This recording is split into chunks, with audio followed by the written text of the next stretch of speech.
Close your eyes and listen. What do you hear? The crackling of my hearth?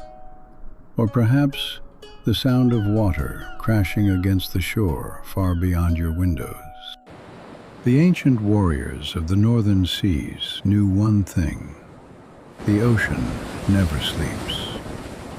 It can be as gentle as a cat, or it can rise like a black wall and swallow your ship, along with your hopes, your gold, and your life. When the storm ripped the sails to shreds, it was useless to call upon Thor. His hammer was powerless against the abyss. They called upon someone else, one who walks barefoot on scalding lava and icy surf. The one who holds the ocean by the throat, like a well-trained hound. Today I, an old Skald, shall tell you the Saga of Njord, a god who tamed the storm, became a hostage in the Golden City, and married because of his own feet. Listen close, children of the dry land, and listen, seasoned warriors. This story is well worth your time. Long before humans built their first cities and launched their first drakars, this universe did not belong to Odin. The world was divided. In Asgardur lived the Aesir, proud, fierce gods of iron, law, and war. And in the green, mysterious Njörðr lived the Vanir. They were the gods of wild nature, sorcery, seas, and fertility. They could hear the grass grow and speak with the wind. And, as it often happens, even among gods, they could not share this world. The first war of the gods erupted. It was a terrible epoch. The Aesir shattered mountains with their axes, while the Vanir summoned hurricanes, washing the golden walls of Asgardur into the ocean. Leading the Vanir was he, Njörðr. Majestic, calm, shrouded in a cloak of salty spray and sea mist. While other gods fought with swords, Njörðr held a simple fishing net. Yet in his hands, it could entangle and sink entire enemy fleets. And when he raised his mighty arms, the seas overflowed, and the waters flooded the armies of the Aesir, forcing even the fearsome Odin to seek refuge on the highest cliffs. For centuries, this slaughter continued. The gods grew weary. The earth grew tired of laying waste. Finally, they sat at the negotiating table. To ensure a lasting peace, the gods decided to exchange hostages, the most precious things they had. The Vanir gave the Aesir their greatest leader, Njörðr, and along with him his children, the beautiful Freya and the golden Freyr. Thus, Njörðr came to Asgardur. Imagine it, surrounded by the brutal Aesir, who did nothing but feast, fight, and boast of their strength from morning till night. Njörðr was above all that. He had no love for the noisy iron palaces of Odin. He went to the very edge of Asgardur, where the land plummets into the boundless water. And there he built his palace, Noatun, which means the ship haven. Behold him, my friends, just as you see him on this ancient canvas of mine. He stands before us not with a sword or a destructive axe. His wise face is framed by long gray hair, and a magnificent beard that resembles the frothing sea foam. His head is adorned with a grand golden crown with wings, inlaid with azure gems the color of the ocean depths. His robes blend opulent gold with the royal blue-green hue of a cresting wave. In one hand he grasps a simple fishing net, a symbol of his love for humankind and his care for humble fishermen. In the other, he holds a massive golden cornucopia, overflowing with the fruits of the earth, grapes, rich harvests, and golden ears of wheat. For Njörðr was not merely a god of water. He brought people wealth, abundance, and fertility. If you are a fisherman, you pray to Njörðr, and he fills your nets with silverfish. If you are a merchant or a warrior setting sail on your drakar, you ask Njörðr for a favorable wind. Through the sea, all wealth flowed to the Vikings. Thus, Njörðr became the richest among the gods.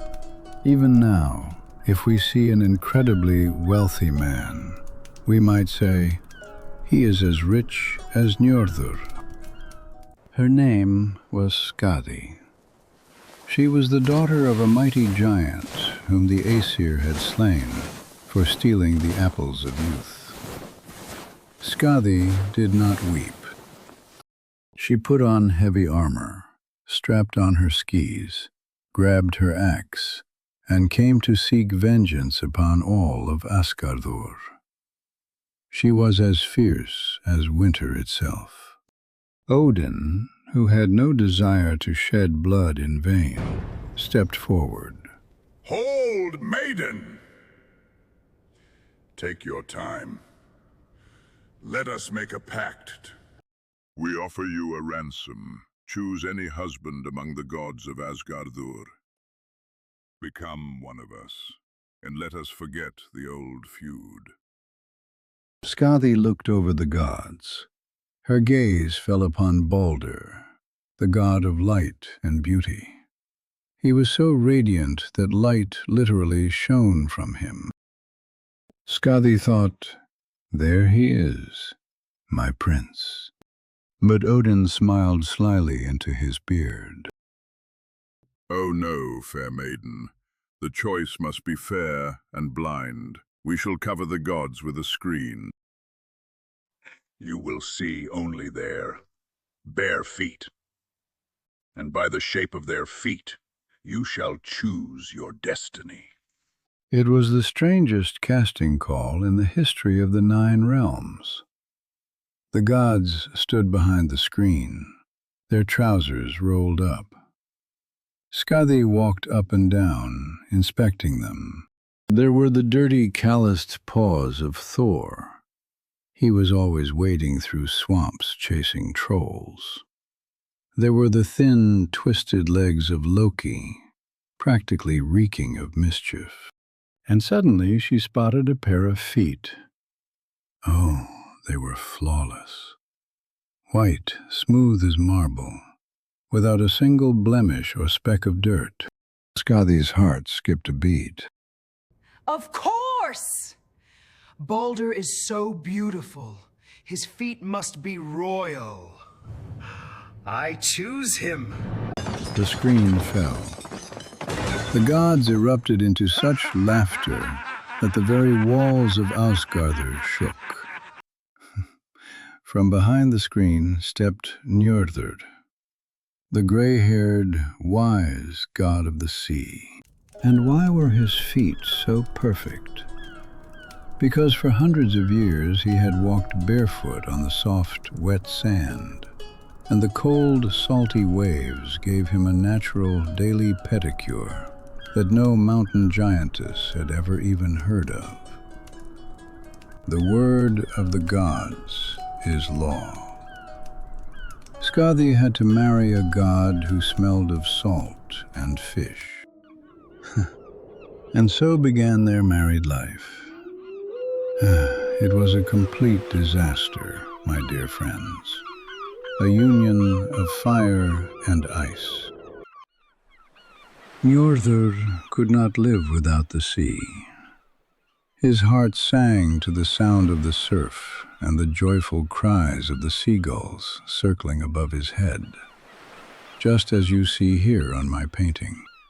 But Skadi hated the water. She was the mistress of the snowy peaks of Thrymheimr, where her only joy was hunting wolves and racing on skis through the blizzard. They tried to compromise. They agreed to live for 9 days in Skadi's mountains and 9 days by Njörðr's sea. The first 9 days in the mountains nearly drove Njörðr to his grave. It is dreadful. When they returned to the sea, he sat on the shore, shivering, and complained to his beloved seagulls.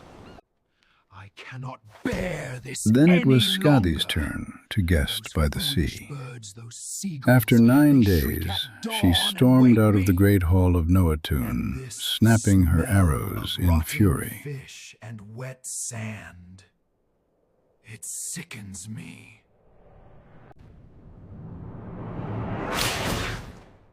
My soul yearns for the clean, frosty air and the black cliffs. Look at this story, my friends. They were simply too different.